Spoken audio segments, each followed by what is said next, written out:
안녕하세요. 성형의 이해 시간입니다. 오늘은 눈성형, 코성형, 지방이식, 눈밑 지방 재배치에 대해서 얘기를 해볼 텐데요. 그 중에서도 비절개 눈매 교정술, 뒤밑트임은 뒤트임, 밑트임, 이거를 이제 거의 합쳐놓은 트임을 얘기를 할 겁니다. 코수술에 있어서는 실리콘 보형물을 사용하고 코끝에는 비중격 연고를 쓴 사례를 말씀을 드리겠습니다. 오늘 보여드릴 참고 자료에서는 필요 없는 볼륨은 눈밑 지방 재배치로 줄이고 볼륨이 없는 부분들은 지방이식을 섞어서 할 수 있는 방법에 대한 자료를 설명을 드리겠습니다.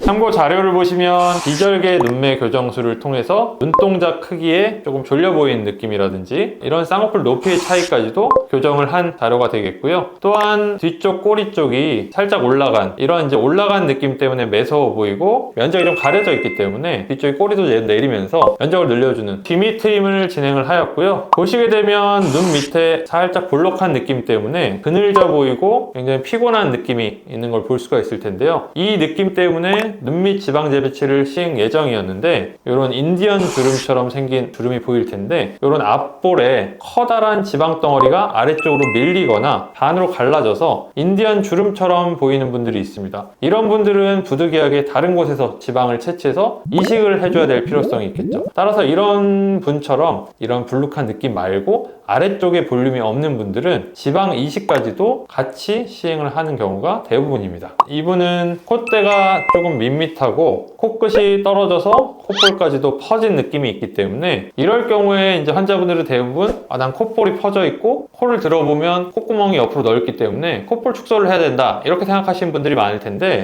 꼭 그런 건 아닙니다. 이분처럼 지지 연골이 부족해서 아래로 떨어져서 퍼진 경우에는 코끝의 연골을 위쪽으로 당겨주기만 해도 콧볼이 딸려오기 때문에 콧볼 축소가 필요 없는 경우가 대부분입니다. 전반적으로 콧대도 높이고 코끝도 높여서 조금 더 입체감 있고 샤프한 느낌을 낼 수가 있습니다. 그리고 이분 같은 경우에는 옆에서 보면 매부리가 있기 때문에 매부리도 깎아서 다듬은 상태에서 적당한 높이감을 계획을 하고 진행을 하였던 분입니다.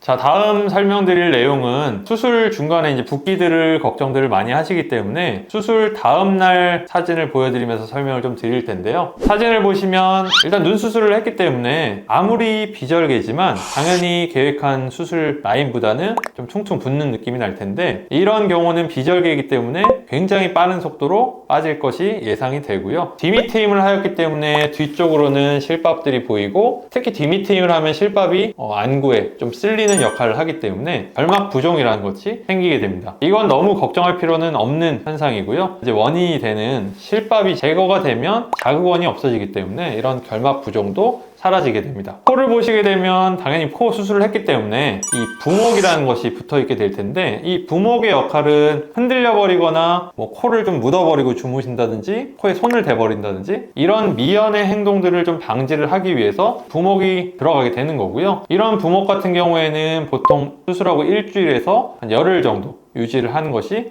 일반적입니다. 그 다음 부분은 이제 눈밑 지방 재배치랑 지방 이식을 하신 부분이 될 텐데 당연히 눈 밑에는 지방 재배치도 했고 지방 이식도 했기 때문에 약간 부은 느낌이 납니다. 이런 눈 밑쪽이랑 팔자 부분에 지방 이식을 하였기 때문에 그 주변에 이렇게 이제 재생 테이프가 붙어 있는 것을 확인을 할 수가 있습니다.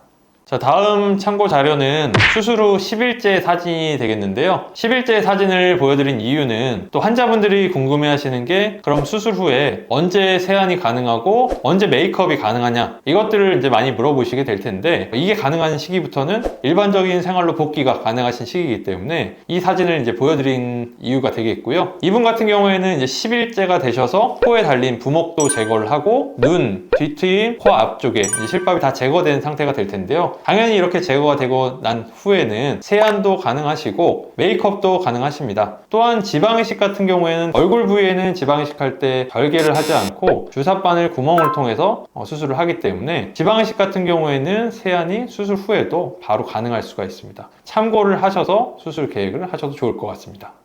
자, 다음은 한 달째 사진을 보고 수술 전후에 어떤 변화가 있는지 설명을 드릴 텐데요. 일단 눈을 보시게 되면 비절개 눈매 교정술을 했기 때문에 눈동자 보이는 정도가 조금 더 노출이 더 많아졌기 때문에 사람 인상이 조금 더 또렷해진 걸 확인을 할 수가 있고요. 특히 이분은 쌍꺼풀 높이를 양쪽에 좀 차이가 있어서 그거를 대칭에 좀 가깝게 맞춘 걸 확인을 할 수가 있습니다. 또한 이제 뒷밑트임이라는 걸 같이 시행을 하였기 때문에 눈꼬리 위치가 위에서 아래로 약간 이동을 하기 때문에 이런 크기의 목적 말고도 느낌이 좀 매서웠던 게 선하게 바뀌는 것을 확인을 할 수가 있습니다. 또한 이분 같은 경우에는 눈밑 지방 재배치를 계획을 하였는데요. 참고 자료에서도 보시면 이제 보이겠지만 이런 불룩한 느낌들이 사라지고 굉장히 이제 평평해진 걸 확인을 할 수가 있습니다. 또한 이제 앞볼 쪽에 볼륨을 넣을 때 팔자 주름도 신경을 쓰여 하셨기 때문에 팔자 주름에도 지방 이식을 하였는데 사진에서 보면 지방 이식을 한 경우에는 조금 더 굴곡이 덜해 보이고 조금 더 어려 보이는 인상, 조금 더 생기가 있는 얼굴형이 되기 때문에 그런 느낌의 변화도 확인을 할 수가 있습니다.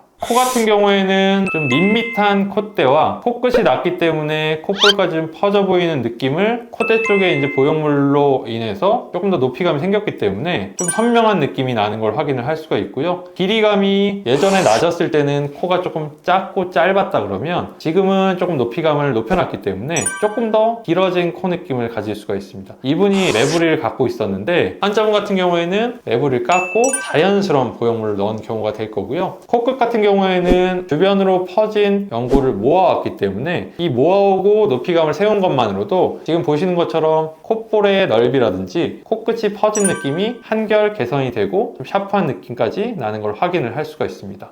자, 오늘은 비절개 눈매 교정술, 뒷밑트임, 실리콘 보형물과 비중격 연고를 이용한 코수술, 눈밑 지방 재배치와 지방 이식에 대해서 설명드리는 시간을 가졌는데요. 참고 자료를 보시고 수술을 계획하시는 분이라면 많은 도움이 되셨으면 좋겠습니다. 그럼 다음 시간에 다른 참고 자료로 찾아뵙겠습니다. 감사합니다.